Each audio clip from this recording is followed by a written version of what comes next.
John Morgan here, and welcome to this week's episode of the Keep Growing podcast, where we take a look at the gardening week ahead for the Mid-Ohio Valley. This week we're covering week 38 of 2024, Saturday, September 14th to Saturday, September 21st. Up first, let's take a look at the weather. I've got some not so great news. The dry weather is continuing. We're looking at dry weather and temperatures in the 80s this week.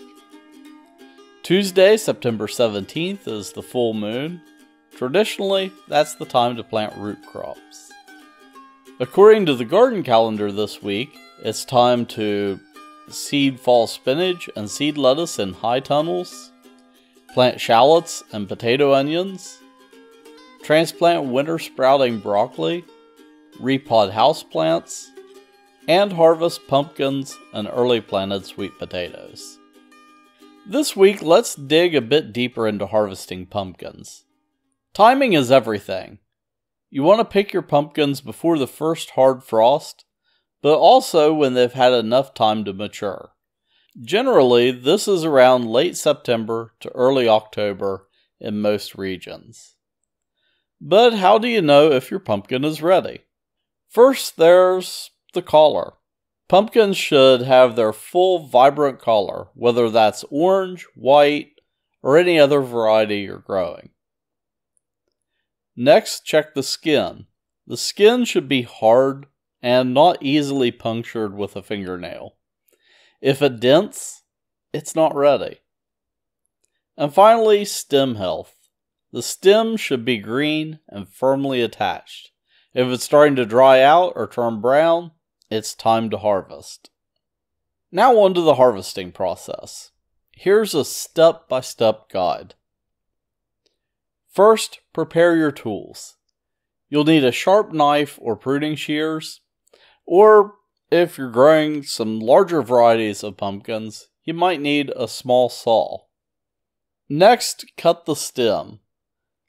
Leave about 3 to 4 inches of stem on the pumpkin. This helps prevent rot, and it keeps it looking fresh longer.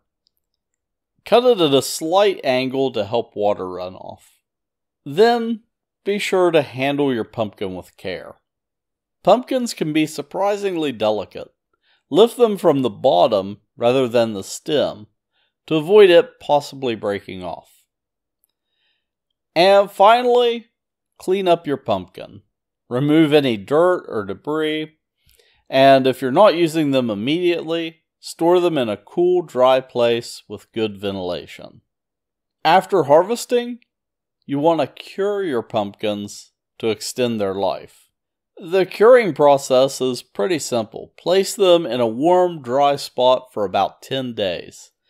This hardens the skin further, and that helps seal in moisture. Once cured, store them in a single layer, not touching each other, in a place where the temperatures are between 50 and 55 degrees Fahrenheit.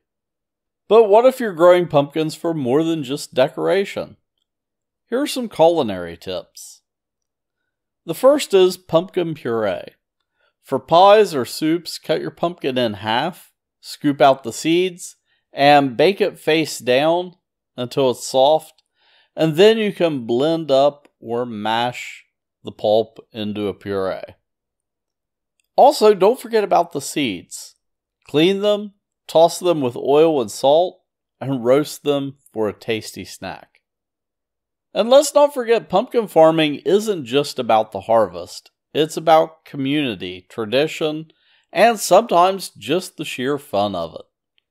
Many farms host festivals where harvesting pumpkins becomes a family event, complete with hay rides, mazes, and pie-eating contests. Personally, one of my nephews has a birthday in October. We usually take a trip to a farm just outside Columbus, Ohio, that has a ton of fall activities. It makes for a great weekend activity that's created a ton of fond memories, and some funny photos. At Bob's Market, we sell a wide variety of pumpkins from little pie pumpkins to big chonkers for carving.